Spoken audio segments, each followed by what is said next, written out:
So is it still that side of the knee? Yep. I think I see it starting to bulge out a little bit. Yeah, if it wasn't for that, I could probably go a lot further. Oh, I absolutely agree with you. Just remind me, where do we start at? 93. That's right. Tell me when, okay? Okay. It's about when. I can feel it. Hey everybody, welcome back. Today we're going to talk about week 2 post-surgery and what life's like. So let's get started. Today we are at the beautiful Valley Vista Trailhead. This is my local mountain biking trail system that I've been last summer teaching myself how to ride a mountain bike. And it's nice to just be able to walk up here. We took the Murdoch Canal Trail and kind of hobbled myself up here and decided to do some on-location footage for today. The Valley Vista Trail System is a relatively new and awesome trail system. If you're a beginner mountain biker or even an experienced mountain biker, it's a great place to come. I can't thank the Pleasant Grove community enough for putting it in. It's been the place that I've learned how to mountain bike, and I don't think I'd be as decent of a mountain biker as I am without it.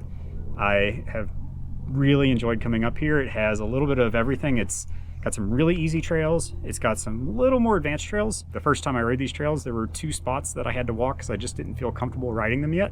One was a relatively steep decline, and the other one was some areas where you had to go through a rock garden, a pretty significant rock garden for a first timer. So I walked through there just to be safe, but the second lap around, I felt comfortable. I rode everything, did it slow and confident, and it was good. So if you're ever in the Pleasant Grove area, I highly recommend you check it out. And again, thanks to the Pleasant Grove community for putting this in. It's awesome, love it. So welcome back to the channel. And if you're new here, make sure you hit that subscribe button to stay up to date. I'm covering my recovery process from my recent ACL replacement surgery. So for the most part, I am still confined to the bedroom, unfortunately. I've tried to work from the office a couple times and ended up with some severe swelling in my leg and knee just from having my leg down lower, and it's just not working well. So Lindsay's really been taking care of me full time, which was not what I was expecting for second week after surgery, but I guess I should have expected that from what the doctor told me, but I was hoping for a little better. But I've also tried to work from the couch, and that works, but it's uncomfortable. So for right now, I'm just kind of sticking to the bedroom and spending like 18 hours a day in bed. One thing I'm still having a lot of trouble with, which is unfortunate, is putting my shoes and socks on. So even though I'm getting better flexibility and I'm able to move my leg a little bit, it's really difficult to reach and stretch and be able to actually put my shoes and socks on. And that little bit of pull when you tug on your sock or tug on your shoe to get it over your foot, oh man, it hurts. It hurts so bad. I mean, like almost crying pain. And it's surprising because you're not really doing that much. It's just that little tiny bit of movement, but that force on your foot that I guess translates all the way up into your knee, oh man, it hurts. So I've been trying not to put shoes and socks on as much as I can. So let's talk about sleeping and what sleeping's like after ACL replacement surgery. It's rough, trust me. You're in pain, which makes it hard to sleep. You have to wear this brace full time, which makes it hard to sleep. The brace is still fully locked out, which makes it hard to sleep. And even once the brace is unlocked and you're allowed to move it a little bit, it's still really hard to sleep because it's completely uncomfortable. So the problem with the brace is that it takes up your whole leg, and it has a bunch of metal parts on it and hard plastic parts. And when you try to sleep, like I'm a side sleeper, so no matter which side I sleep on, if I sleep with my braced leg down, then my other leg tends to rest on it, and I end up with a bruise somewhere, either pushing the brace into my bad knee or from my good knee laying on the brace. Even with a pillow between the two, I still end up with a bruise. The brace also has a tendency to slide down a little bit, which causes bruising on my shin. And if I roll over and have the brace on my upper leg, then all that weight is kind of like falling all night, and you wake up and it's just this really sore feeling deep inside your knee. So I try not to do that. That hurts, and it's kind of awful. So if you can lay on your back, that's probably the best bet, but I just can't sleep on my back. I end up, it doesn't work. I try it, and then I wake up in the middle of the night and I'm on my side. It's getting better, and I'm starting to get used to it, but I cannot wait to get the brace off. And I think I have to wait 4 weeks post-surgery before I can take the brace off and sleep without it. And that is going to be awesome. I cannot wait for that day. So one good thing that's happened on the second week post-surgery is the opioids are finally out of my body. So my body's behaving normal, everything's regulated again. I don't have the cloudiness in my head anymore. I'm so glad to be away from those things. They did their job. They're really good at what they're supposed to do, but man, they're awful for your body. And I'm so glad to be done with them. Another thing that's getting better is navigating the house on crutches. So the first week I pretty much couldn't get around. It was just awful trying to do any type of movement. It was horrible. I felt like I was going to fall over all the time. It was just not good.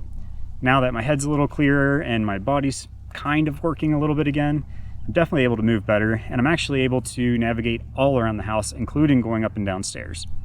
Now, I said I can navigate, but I can't navigate well.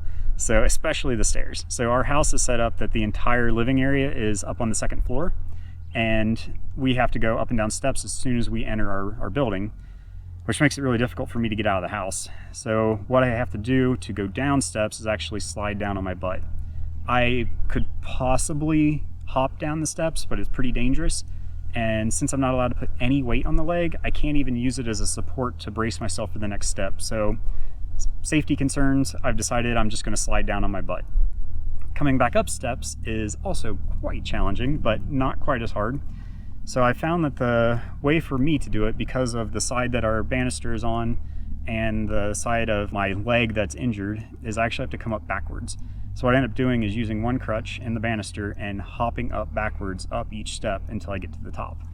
It's a little awkward, it's pretty strenuous. I end up almost sweating by the time I get to the top, but I can do it, and I can do it fairly safely. So finally figuring out how to navigate steps. But the rest of the house has been good. I'm able to get through the hallways, get to the bathroom and back, and get in and out of bed, and that's getting a lot better. This second week, I actually attempted a real shower. It was super hard and scary, and I thought I was going to pass out afterwards. I got all red, my leg got all red. I think I overheated in the shower because I like to take super hot showers. And I decided it wasn't a good idea, and I wasn't ready for real showers yet. So I've reverted back to dirtbag showers with a bowl of water in the bathroom, and I'm going to stick with that for now. The other cool thing about this week is this is going to be my very first physical therapy session, and we're finally going to get that process started. Now, it's going to be limited physical therapy because of the non-weight bearing issue. So I'm kind of curious and nervous and excited about the whole process. I'm not exactly sure what I'm going to be allowed to do and not allowed to do, and what kind of pain the physical therapist is going to put me in. My friends and family have not made this very comfortable for me to get prepared for this. You know, they've told me horror stories about crying in physical therapy and actually peeing themselves because they've been hurt so bad in physical therapy. And I'm thinking, oh my gosh, I really don't want to pee myself in front of my wife and somebody I don't know. Like, that would be awful. Crying would be bad enough, but scary times ahead. We are starting physical therapy, so we drove to registered physical therapists, RPT for short, in Saratoga Springs, and got checked in, did a little paperwork, and got handed an iPad where I get to answer this great questionnaire with all kinds of things. You know, how much pain have I been in? How well can I do things around the house? Can I walk? Can I run? Can I jump? All this kind of stuff. And I pretty much had to say, I can't do anything right now, which, you know, is expected. And shortly after filling in all the paperwork and getting signed in, we were taken back to a room to start physical therapy. Upon starting physical therapy, you know, the first step was obviously meeting with my therapist for the first time. And then we did a set of baseline tests. And basically what this was a set of flexion and extension tests. So we tried to straighten my leg out as far as we could for extension to see if I could go flat. And I got pretty close, but not quite. And then we did a flexion exercise where he actually bent my knee up towards my body to see how far I could flex it. And that hurt, to say the least. Initial flexion test results were 93 degrees. And I have a target I'm aiming for, which is 135 degrees by 4 to 8 weeks post-surgery. So right now I'm 2 weeks post-surgery and I'm at 93 degrees and got a long way to go. So after getting those baseline results, they hooked me up to a TENS machine, which is like an electrical muscle stimulator, and also wrapped me in a large heating pad to basically desensitize the nerves, wake up the muscles, and kind of relax everything so that I could begin the therapy process. After 15 minutes of the heating pad and the TENS machine, we redid the baseline tests, and this time I was actually able to get to within 2 degrees of flat, which was awesome. That was super exciting. So extension's going well. And for flexion, I was able to get to 108 degrees, which is a big improvement over the sub 100 that I got initially. So the TENS machine and the heat stimulation definitely worked. First round of physical therapy was basically all the stuff that I had done as prehab exercises. So it was a lot of working to get quad strength in place, checking out my hamstring, trying to do limited hamstring movement because they did a graft for my hamstring for the ACL replacement, but still trying to just get it to move a little bit. And really, today was all about trying to get my muscles to work again, because my quad muscle was like not even there. It was like non-existent. When I would try to do a quad set, the outside of my quad would fire, but the inside was like jelly. There was nothing there, which was really weird.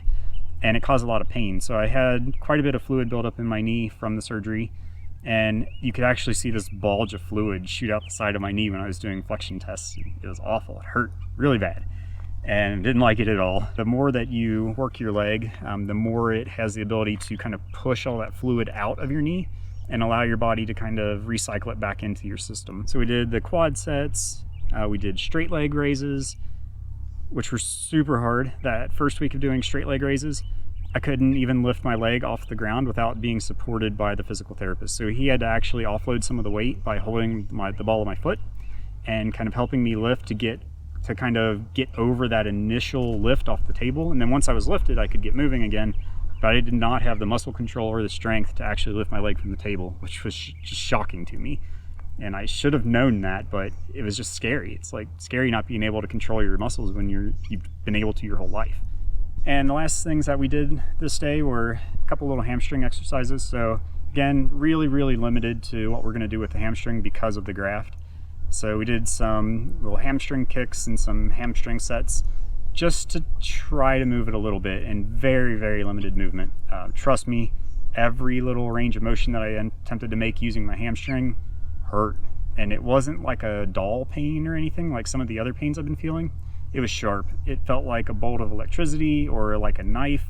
I mean, it really hurt. So definitely being super careful about how much I move my hamstring.